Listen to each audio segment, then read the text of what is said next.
Vamos agora de placar aberto ver um resumo, uma cobertura sobre o nosso Flamengo e a chegada no Rio e tudo que envolve Gesso, Wesley, Carrascal. Crédito de imagem referente ao corte, link abaixo na descrição para conferir e bora lá, mas antes se inscreva no nosso canal ASR Fla. Caso você não seja inscrito, é claro, ative o sininho de notificações, chega dando aquele like para ajudar a gente e eu agradeço. Compartilha, comenta, dê sua opinião porque é importante pra gente, mas bora lá. Flamengo juntando os cacos, batendo a poeira, se reformulando, bora lá ver aqui. Eu fiquei meio puto da vida que o Flamengo jogou daquele jeito. Sim. Eu falei, cara, o Flamengo não entrou em campo, cara. Com 8 minutos tava 2-0, eu falei, pô, garçom, traz a conta. E acabou o programa. Cheguei pra ver o jogo, né? Entendeu? Assim, fui embora no intervalo realmente, falei... Assim, fiquei meio desapontado. Eu tava falando com o Papa hoje até por mensagem. Eu falei, cara, o Flamengo entrou meio meia boca. Eu acho que eu discordo, eu respeito todo mundo que achou que o Flamengo cumpriu o seu papel contra o Bayern de Munique. Eu discordo, acho que o Flamengo poderia ter ido além, poderia ter feito mais, poderia ter sido eliminado sem problema, mas competindo mais. Achei que o Flamengo não competiu o suficiente. Achei que o Flamengo já entrou derrotado em campo, respeitando demais o adversário. E pra mim isso ficou mais característico quando eu vi a entrevista depois do jogo do Felipe Luiz, que era uma entrevista parecida com o que ele tinha dado dias antes, quando ele falou sobre o nível do super europeu. Pô, ele terminou um jogo onde o Flamengo foi eliminado pelo Bayern de Munique no Mundial, muito conformado, sinceramente. Deu uma entrevista do tipo assim, ganhou quem tinha que ganhar, como eles são muito melhores. Quase que ele falou, tipo, não dá pra ganhar, impossível. Quase que falou isso. Gente, mas aí no dia seguinte o Al Hilal mostrou pra gente algo diferente e o Fluminense também. Ah, mas a Inter não é do nível do Bayern de Munique. Pode não ser do mesmíssimo nível, mas não é tão distante assim. E o Fluminense inferior ao Flamengo. A distância é parecida de um pro outro. Então, amigo, tem jogo. Achei que o Flamengo vendeu barato demais essa eliminação, tá, Bruna? Não, Ilan, assim... Eu fiquei meio frustrado, de verdade. Aí abri live depois do jogo do Flamengo. Falei, pô, o Flamengo não entrou em campo. E assim, Ilan, também eu acho... muito legal os treinadores terem suas convicções, isso faz parte do futebol, mas também você ter o discurso de a gente vai jogar como Flamengo contra qualquer adversário. Você ter esse discurso, eu acho que é muito bonito na teoria, porque você mostra que não abdica da bola, você vai sempre fazer pressão, mas você tem que reconhecer a inferioridade do seu time em relação ao adversário. Eu acho que quem tenta desmerecer, eu vi muito flamenguista, inclusive, fazer isso de desmerecer, porque o Botafogo jogou por uma bola contra o PSG, jogo retrancado, porque o Fluminense jogou por uma bola contra a Inter perdeu o gol, foi bola na trave, não sei o quê. Mas, cara, foi a estratégia que funcionou. E eu acho que não tem nada de errado nisso. A gente não vai saber nunca aqui se o Flamengo tivesse entrado diferente, se iria conseguir ganhar do Bayern. Não dá para saber. É um enorme se, né? São suposições que não dá para saber. Se entrasse retrancado, se entrasse dando chutão, poderia perder de qualquer forma. Mas eu acho que é uma estratégia, até pelo próprio discurso do Felipe Luiz, que é mais condizente com a realidade de superioridade do adversário que ele mesmo traz, do que você falar, não, vou entrar de peito aberto aqui, vou jogar igual o jogo contra times do futebol brasileiro. Então, eu acho que a estratégia poderia sim mudar. E o próprio Felipe Luiz, a gente que acompanha, né, as coletivas, o próprio Felipe Luiz sempre falou, porque eu acho que times de primeiro escalão tem que jogar de mais de uma forma. E ele não prova isso na prática. Fez isso quando poderia, ele não fez isso. O Renato ontem adaptou o time dele ao adversário. Sim. O Felipe não fez isso no dia anterior. Exatamente. Então, é o que eu tô falando, assim, não tô criticando o Felipe Luiz de, não serve. Eu tô. Tá? Não, assim, não, criticando de não serve. Não sei se pode, né? Mas eu tô. Não, eu também tô, mas eu tô falando assim, não tô falando que não serve, tem que sair, né? Não é naquele 8 ou 80. Mas eu acho que não dá pra você também ser teimoso ao ponto de achar que você vai jogar igual contra qualquer adversário. O Bayern é o Bayern, cara. O Bayern não é o... Eu nem acho que o Felipe Luiz entrou com medo. Assim, o time do Flamengo entrou com medo. Eu acho que o time sentiu quando o jogo começou. Sim. Então, assim, na teoria... Não entrou com medo, mas com 30 segundos estava com medo. Mas na teoria, a postura não era de um time com medo. Era um time que queria enfrentar o Bayern usando a sua ideia de jogo. Só que eu acho que aí sim, individualmente, muitos jogadores sentiram.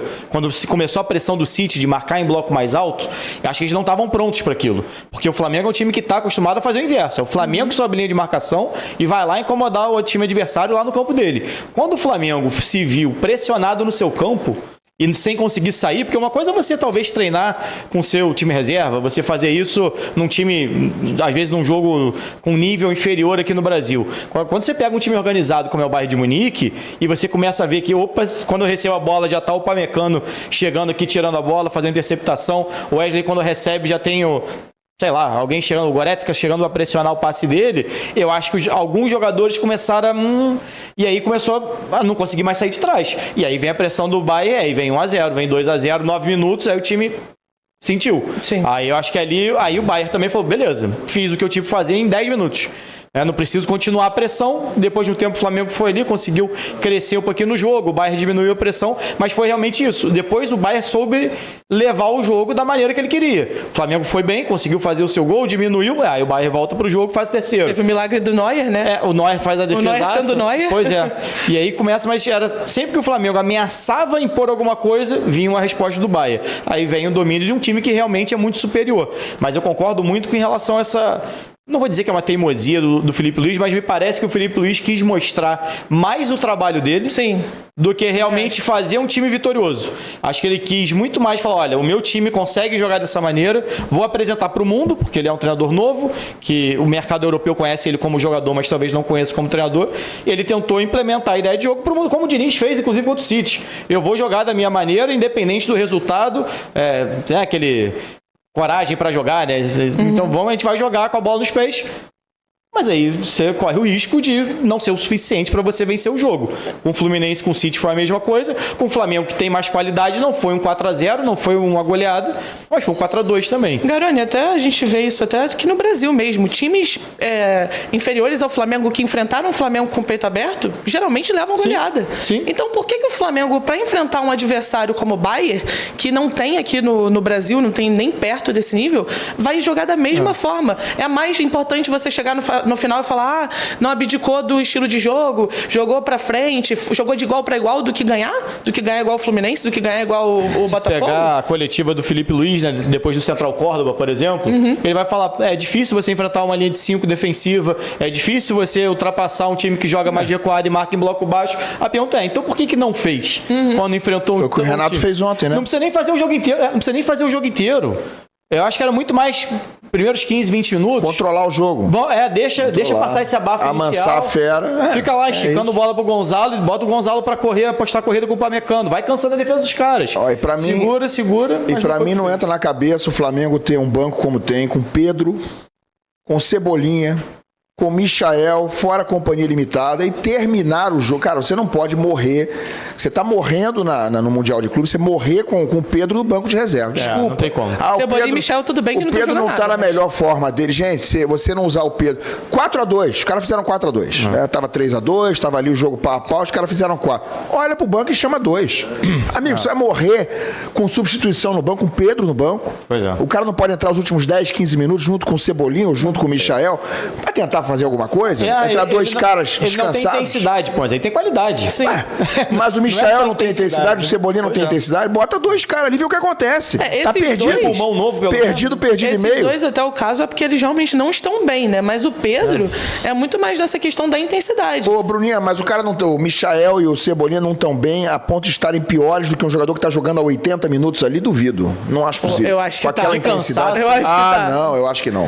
O Cebolinha não acerta nada. Acho que pra mim... Essa questão do jogo do Flamengo também, a postura do Felipe Luiz, etc. Mas eu acho que a gente também não pode esquecer do erro dos jogadores, né? Porque eu acho que ali dentro do campo, óbvio, o treinador coloca as ideias, enfim, mas ali dentro do campo também os jogadores tomam decisões. E acho que muitas decisões dos jogadores do Flamengo foram decisões atrapalhadas, decisões erradas, desde... lá na frente, como atrás principalmente, o Rossi, o Wesley, o próprio Eric Pulgar, que acabou se lesionando, o Luiz Araújo, o Arrascaeta, enfim, uma chuva de decisões erradas, e talvez isso explique um pouco. Os jogadores provavelmente estavam muito nervosos, enfim, é um combo, né? Eu acho que o que aconteceu em relação a essa partida foi um combo completo e eu acho que a gente não pode esquecer de citar essa questão dos de erros. impacto rápido, né, Raíza? Erros dos jogadores. E de um impacto muito cedo, sem né? dúvida nenhuma, de um impacto muito cedo, né? Na hora ali no campo, os jogadores têm que tomar algumas decisões. E às vezes, quando você tá ali, e por isso, por exemplo, eu acho que o Danilo deveria ter começado o jogo, porque o Danilo é um cara muito experiente e o Danilo é um cara que tem total liberdade para tomar uma decisão ali dentro do campo, talvez uma decisão que não esteja totalmente alinhada com o que o treinador planejou no início. Às vezes você planeja uma situação pro jogo e aí com 1 minuto de jogo você toma um gol e tudo tem que mudar. Isso faz parte, né? E acho que esses jogadores, a experiência de alguns jogadores, ela é primordial nesse momento dentro de campo. Acho que faltou um pouco também disso no Flamengo, principalmente ali atrás. Acho que os jogadores ficaram muito assustados, se atrapalharam e acabaram falhando. Foram falhas sucessivas, outras falhas que até não resultaram em gols, mas revendo o jogo assim, a gente consegue ver que foram falhas, que foram decisões erradas de jogadores. Agora, eu fiquei frustrado e fiquei um pouco assim, fiquei meio, falei, cara, fiquei me colocando no lugar dos rubro-negros e falando o seguinte, por que essa passividade toda do Felipe Luiz depois do jogo? Achei o Felipe passivo depois do jogo, conversando alegremente com o técnico lá do Bayern de Munique, né? Tudo bem, uma gentileza, isso acontece no fim do jogo, mas achei o cara muito tranquilo para quem tinha acabado de ser eliminado de uma Copa do Mundo de Clubes com 60 mil rubro-negros no estádio. Tinha gente pra cacete no estádio, cheio o estádio, e muito tranquilo. Eu achei que o Felipe Luiz normalizou demais a derrota e a eliminação.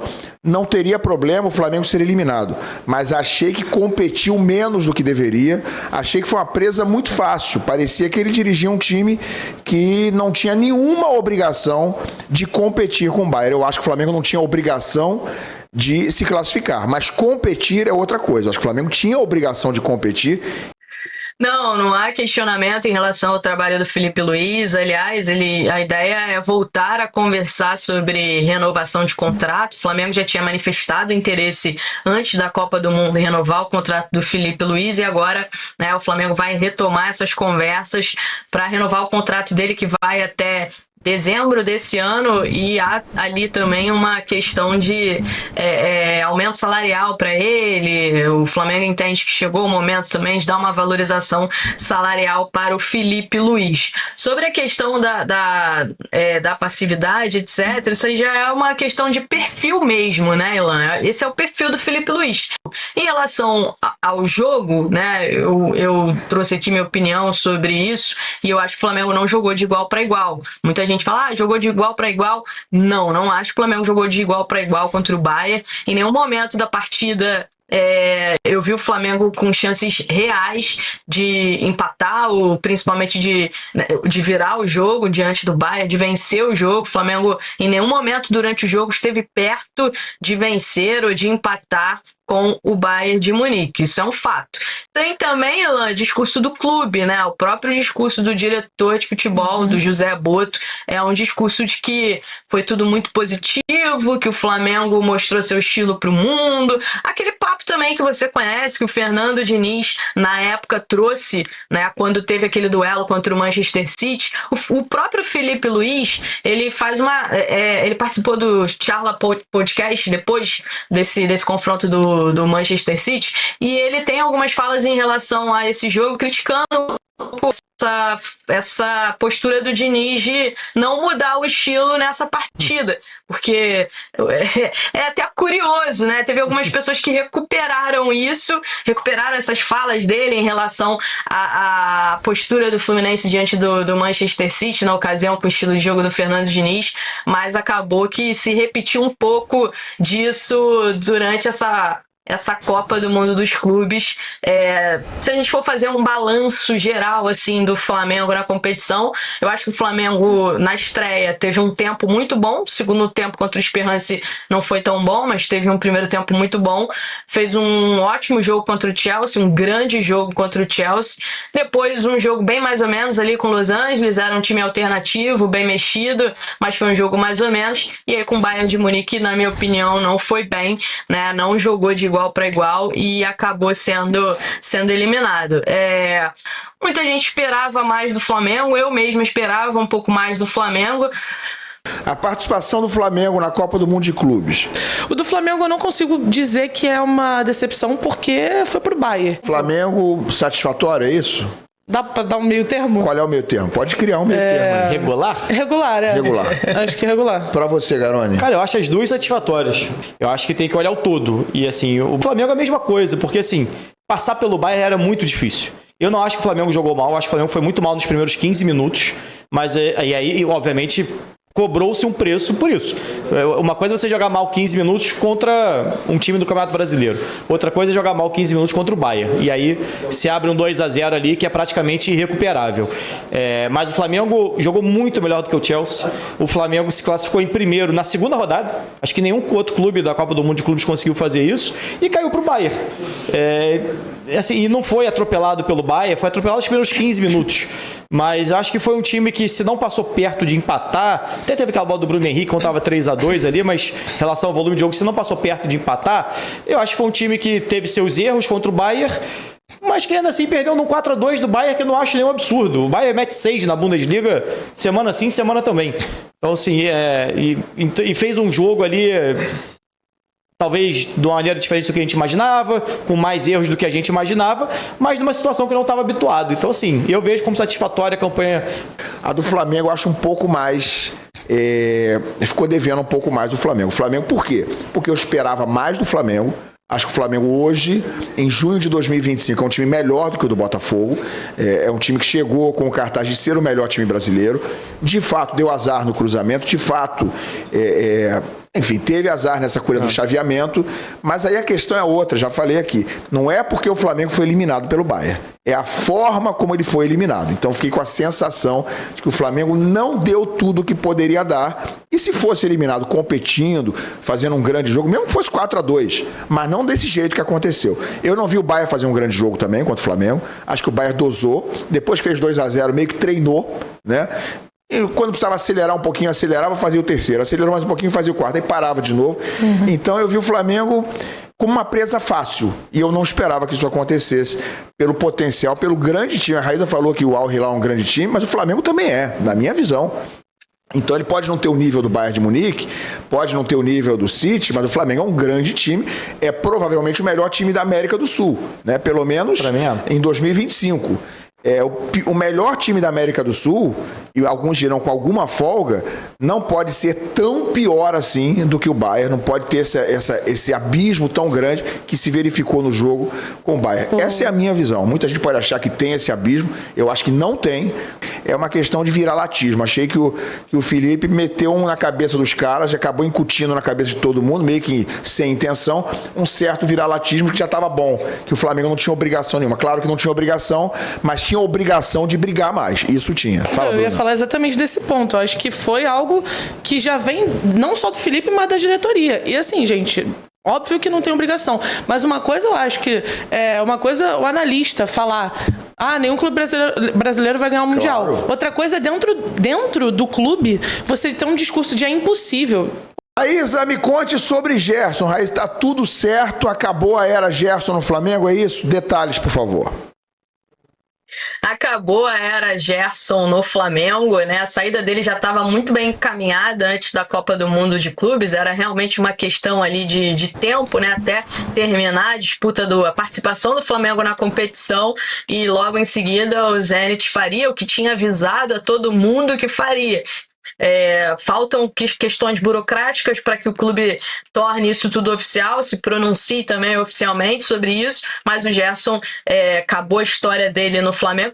Teve ali aproximação também do Al Nassr, tá? E aí foi uma situação que veio do Carlos Leite, que é o empresário dele, ou era o empresário dele, porque essa negociação com o Zenit também trouxe um ruído entre uma parte do staff dele, que é liderada pelo pai dele, o Carlos Leite, que era um empresário com sociedade ali com o pai dele em relação ao Gerson, mas o Gerson acabou indo realmente para o Zenit, deve viajar nos próximos dias para se apresentar lá e ser anunciado também oficialmente como novo reforço do Zenit. Pingou então na conta do Flamengo cerca de 160 milhões de reais, né, o pagamento feito à vista ali, como a multa dele era 25 milhões de euros, então foi tudo à vista, 160 milhões na conta do Flamengo. E aí tem umas outras questões, né, Ilan? Mas o José Botto tem esse desafio de ir ao mercado, já ganhou mais de 150 milhões também com a participação na Copa do Mundo dos Clubes, tem alguns descontos ali, mas continua sendo muita grana, tem os 160 milhões da saída do Gerson, da negociação do Gerson, então tem bastante grana para ir ao mercado e buscar opções. Agora, não vai ser fácil repor o Gerson, é um jogador de muitíssima qualidade, vinha de um nível altíssimo, inclusive provou isso, né, nessa competição, foi muito bem ao longo dessa competição, contra o Bayern de Munique, inclusive, na minha opinião, foi talvez ali um dos melhores jogadores do Flamengo em campo, né, um jogador que ajudava o Flamengo a respirar, ele conseguia segurar, talvez o único jogador que conseguia segurar a bola quando a bola chegava nele. Muito forte. Fisicamente muito forte, ele segurava realmente a bola, o Flamengo precisava respirar, dava a bola no Gerson, que ele segurava. Então você fácil essa reposição. Tem a situação do Eric Pulgar, que lesionou, né, fraturou ali o quinto metatarso, vai fazer alguns exames, mas a tendência é que fique até 3 meses fora, então a baixa é importante para o Flamengo no restante aí da temporada. Tem o Jorginho é visto e foi contratado como primeiro volante, é importante destacar isso aqui, ele estava jogando ao lado do Eric Pulgar, ali no famoso ele mesmo declarou duplo. que prefere, né? Claro, ele estava jogando com o Eric Pulgar ali no duplo-duplo. Não era nem um segundo volante, não. Era um duplo-duplo realmente. E, enfim, agora com a lesão ele vai assumir de vez a posição de ficar ali como primeiro volante. O Flamengo tem outras opções, tem o Alan, tem o Everton Araújo. Inicialmente, a diretoria não fala em movimento no mercado para trazer um jogador para a posição do Eric Pulgar. Precisa trazer um jogador, obviamente, para a posição do Gerson, né? Tá mapeando o mercado para outras 2 posições. Ponta, né, quer contratar mais um ponta e um atacante, porque eles entenderam que a contratação do Juninho não deu a resposta que o Flamengo esperava que desse, né? Então a ideia da diretoria é mapear o mercado em busca de mais um atacante e tá com dinheiro, é o que eu falei, tá com dinheiro. Tem a situação envolvendo o Wesley também, tem muitos clubes, tá, em contato com o Flamengo já faz tempo, não é de agora, já tem um tempo que tem muitas equipes em contato com o Flamengo, conversando com o staff do Wesley também, sondando a situação, só que tem um problema aí, nenhuma proposta chegou ao que o Flamengo deseja receber, que é cerca de 30 a 35 milhões de euros pelo Wesley. O Flamengo, não é de hoje, fala que quer receber de 30 a 35 milhões de euros pelo Wesley, e até agora não teve nenhuma proposta nesse sentido. A maior proposta que teve até o momento foram 25 milhões de euros do próprio Zenit, do clube russo. O Flamengo, na ocasião, acabou recusando. A informação que eu tenho é que eles ainda não voltaram para tentar o Wesley novamente, tá? E aí tem Juventus, até o pessoal mandou aqui a questão da Roma. Eu não sei se a Roma tem bala na agulha para colocar 35 milhões de euros na mesa do Flamengo, porque, por exemplo, a Juventus já avisou que não pretende pagar isso. Talvez top 20, esticando ali com bônus 25, mas 30, 35 não quer pagar e falou que não vai pagar. Então, assim, talvez o Flamengo esteja pedindo um pouco acima do mercado, do que o mercado entende que o Wesley está valendo nesse momento. O Flamengo tem 100% dele? Chegar a uma oferta. O Flamengo acho que tem quase 100%, tem 90%, se não me engano, tem que confirmar, mas o Flamengo tem quase 100% sim, Garone. Porque às vezes pode pensar assim, até numa negociação no valor mais baixo, não liberando o valor integral que ele tem, né? Pode acabar chegando até numa negociação nesse sentido, de manter um percentual para possível, pensando numa revenda. E acho que a Copa do Mundo do Wesley acho que não valorizou muito ele, né? Talvez o Flamengo imaginava que o Wesley pudesse valorizar na Copa do Mundo e acho que não foi tão bem. É isso mesmo, 90%, tá? O Flamengo tem 90%. O Flamengo tem 90% do Wesley. Mas a gente sabe também do desejo, o Wesley tem o desejo de se transferir para o futebol europeu, é um desejo dele também. Então isso tudo vai precisar ser discutido entre as partes. Não acho que ele fez uma Copa do Mundo espetacular, né, a ponto de alguém chegar e falar, não, depois disso aqui eu vou bancar assim, os 35 milhões de euros. E o José Ilan é demais, hein? Agora ficou fácil, porque o time dele passou, falar que o Flamengo é isso e aquilo. Mas eu também falei que o Flamengo respeitou muito o Bayern. Era para dar mais trabalho. O Felipe Luiz tinha que mudar o seu sistema. Mas, cara, agora é fácil falar isso. Agora é fácil falar. Agora, com aquela questão sobre aquele discurso dele, pós-jogo, pós-derrota, desclassificação do Mundial, ele tava querendo... Ele quis assumir tudo, né? Ele quis assumir tudo. Tu acha que no vestiário ele fala aquilo pro jogador? Eles estão lá falando dentro do vestiário, falando, não, nós vamos ganhar, vamos mostrar isso e aquilo pra Europa, que nós somos o melhor da América. O Felipe Luiz, ele é cabeça. Ali ele falou, porque já não tinha mais o que fazer. Ele assumiu e ponto. É besteira ficar falando. Tu acha que ele vai falar isso dentro do vestiário? Lógico que não. Agora a questão do Gesso, bye bye. Valeu, obrigado, vai. Tchau, tchau. Agora o Wesley, ele se queimou com esse mulher. Não é que ele se queimou, ele não se destacou. O Wesley não se destacou tanto quanto ele achava que ia se destacar nesse Mundial pra ter uma visão melhor pra Europa, pra onde ele queira ir ganhar dinheiro, né? Ele queria isso, mas ó, eu já falei no vídeo aí, eu não sei qual, mas vou te falar. Wesley, se tá vivendo um sonho de muitos, jogando no Flamengo, o maior do Brasil e da América. Fique em paz, vai acontecer naturalmente, paciência. Se você tiver de sair, vai sair. Mas calma, tá ótimo aí, cara. Você quer o quê? É isso aí, o vídeo. Se gostou, se inscreva no canal SR Fla. Caso você não seja inscrito, ative o sininho de notificações. Chega dando aquele like porque ajuda demais. Compartilha, comenta, vamos interagir aqui. Da minha parte vai ser esse ciclo e tamo juntos. Até a próxima. Saudações rubro-negra.